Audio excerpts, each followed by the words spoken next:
Okay, this is going to be the follow-up to Transliminos events. I had a lot of questions about the last one, and these are just read this here while I go over it. And here are some of what they look like. This would be an elf. It's a strange. It almost looks like the formation of it almost looks like a jellyfish. It'll have a blue. Some of them will have blue jets. That's another separate facet. They'll occur over already occurring thunderstorms, and then you'll get a thing called a sprite, which is actually between the top of the familiar thunderstorm and the lower parts of the Van Allen radiation belt. These are what are known as sprites. Okay, sprites. Now, some of them can be reddish, and they're associated with cloud-to-ground lightning. Now, how this happens?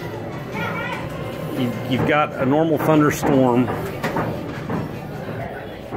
and you've got ground to light, ground to sky, sky to ground, earth to sky, sky to sky. A lot of people realize that you can have sky to ground to sky lightning strikes, but you can. And how these transluminous events happen, it's mainly when there's a whole lot of ground to sky strikes. So that means that everything's saturated. It's almost like you got too much rain on the ground, and so this area is totally filled with power. Now we go up into the thunderstorm itself, and it's going to be the area above the thunderstorm, even past the stratosphere, is where these transluminous events are taking place. So right at the top there, you're actually seeing the lower part of the Van Allen radiation belt. Now, when you see this sprite formation here, notice how it's real geometrical. The reason being is there's hardly any molecules up there.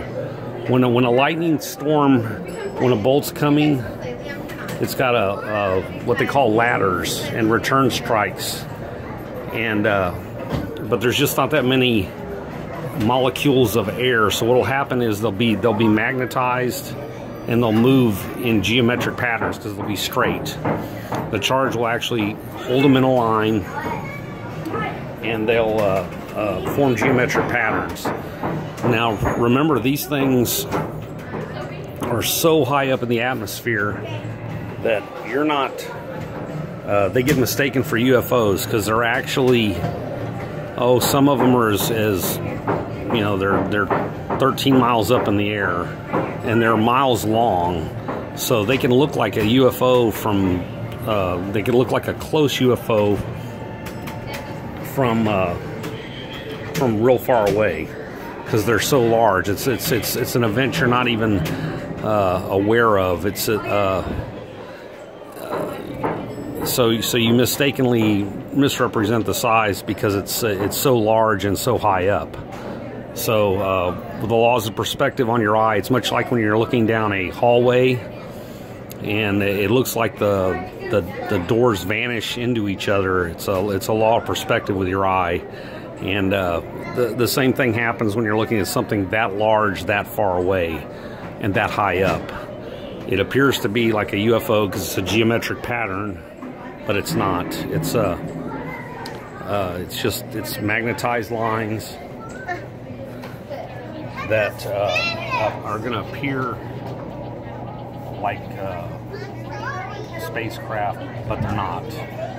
And like I said, if you saw the blue jet, it also gets mistaken for a UFO. And obviously this large jellyfish-looking thing called an elf that has sprites underneath it. See the sprites underneath it? An elf is a separate event, but this can be mistaken for a UFO really far away. And like I said, these are they're actually interacting with the Van Allen radiation belt, the lower levels of it, and it happens when there's ground strikes, because that means everything's charged and the Earth's giving back power to add to it. Well, it can't breach the Van Allen radiation belt. If you go and look up Operation Fishbowl, we tried to blow holes in the Van Allen radiation belt, and went all the way up to a 1.2 megaton missile on a Thor rocket, and couldn't blow a hole in the Van Allen radiation belt.